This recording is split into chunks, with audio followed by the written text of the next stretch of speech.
Nursing ভর্তি পরীক্ষার্থীরা nursing ভর্তি পরীক্ষা পেছাবে কিনা আজকের এই ভিডিওতে এটি নিয়ে আলোচনা করব তোমাদের সাথে। এবং শুরুতে বলে দিচ্ছি এটি নিয়ে আলোচনা করা কেন গুরুত্বপূর্ণ। শুধুমাত্র আলোচনা করতে চাচ্ছি জন্যই গুরুত্বপূর্ণ, এর পেছনের কোনো উদ্দেশ্যই নাই। আমিও আলহামদুলিল্লাহ পেইড ব্যাচে শত শত স্টুডেন্ট পড়াচ্ছি, তাই আমি এমন কিছু তোমাদেরকে বলবো না যাতে করে তোমরা ক্ষতির সম্মুখীন হও। তোমাদেরকে জানিয়ে রাখি, যারা আমার পেজে অ্যাক্টিভ মেম্বার ছিল তারা খুব ভালো করে জানো, একটা সময় আমি পোস্ট করেছিলাম 30 জানুয়ারি কখনোই নার্সিং ভর্তি পরীক্ষা হওয়া পসিবল না। যখন সবাই বলে বেড়াচ্ছিল যে নার্সিং ভর্তি পরীক্ষা 30 জানুয়ারি 30 জানুয়ারি, যাই গিয়ে চাইলে চাইলে পোস্টটা দেখে আসতে পারো। আমিও তখন তোমাদেরকে হেল্প করেছিলাম, তাই আজও তোমাদের ব্যাপারে জাস্ট আমরা গল্প করতেছি। প্রথম কথা হচ্ছে, নার্সিং ভর্তি পরীক্ষার আবেদন কত পড়েছে এ নিয়ে তোমরা অনেক গসিপ দেখতেছো অনলাইনে। কোথাও বলতেছে 30,000, কোথাও বলতেছে 40, 47,000, 50,000। আমি তোমাদেরকে একটা ইনফরমেশন দিই। গতবারে আবেদন হয়েছিল প্রায়, কেউ কেউ বলতেছে 1,12,000, যাই হোক আমরা লাখের বেশি ধরে রাখি। কিন্তু এবছর নার্সিং ভর্তি পরীক্ষার আবেদন প্রায় অর্ধেক হয়েছে।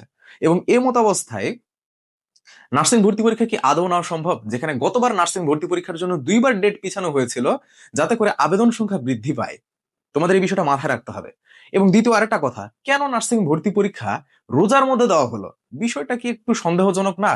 যে তারা আগে থেকেই পরিকল্পনা করে রাখছে যে ডেটটা পরবর্তীতে পিছিয়ে দেওয়া হবে, বাট একটা ডেট দিয়ে রাখি পোলাপানের মধ্যে আবেদন করুক, পরে আবার ডেট বাড়াই দিব, আবেদন করা হবে। এরকমটা কি হতে পারে?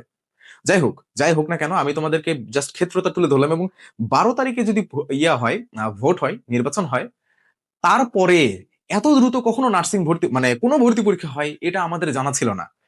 এই ভোটের পরে কিছুদিন দেশের পরিস্থিতি স্থিতিশীল রাখার জন্য স্ট্রাগল করতে হয়। এই সময় পরীক্ষা কিভাবে নেওয়া সম্ভব? তো পরীক্ষা পিছাতে পারে কিনা আশা করি তোমাদের তোমাদের মানে এই সম্পর্কে কিছু অপিনিয়ন দিতে পারছি আর কি। কিন্তু তোমাদেরকে আমি এইটাই বলতে চাই শেষ পর্যন্ত যে ভাইয়ারা, পড়াশোনা ঠিকভাবে করো। পরীক্ষা পিছালে পিছাবে, যা হওয়ার হবে। তোমরা আমাকে জিজ্ঞেস করছো, আমি আনসার করলাম জাস্ট এতটুকু পর্যন্ত। তোমাকে পড়াশোনা ভালো করে করতে হবে। এই বিষয়ে তোমাদেরকে দেখায়, আমার হাতে যে বইটি তোমরা দেখতে পাচ্ছ, এটা হচ্ছে নার্সিং ভর্তি পরীক্ষার জন্য বই। এখানে 2500টা এমসিকিউ আছে।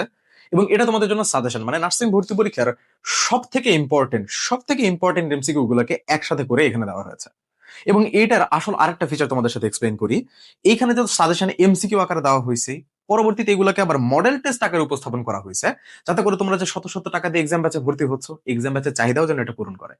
বসবা, 100 মার্কের এক্সাম দিবা, উঠে যাবা। এক্সামের চাহিদাও পূরণ করলো, প্র্যাকটিসও হয়ে গেল, সাজেশনও পেয়ে গেলা। সবকিছু এক জায়গাতে। এটার আরো অনেক ফিচার আছে, বললে ভিডিও অনেক বেশি বড় হয়ে যাবে, ভিডিওতে সবকিছু বলা পসিবল না। নিচে দেখানো হোয়াটসঅ্যাপ নাম্বারে যোগাযোগ করে তুমি এটা নিয়ে নিতে পারো, অথবা এই ব্যাপারে বিস্তারিত আরো ফিচার গুলো শুনে নিতে পারো। ধন্যবাদ সবাইকে।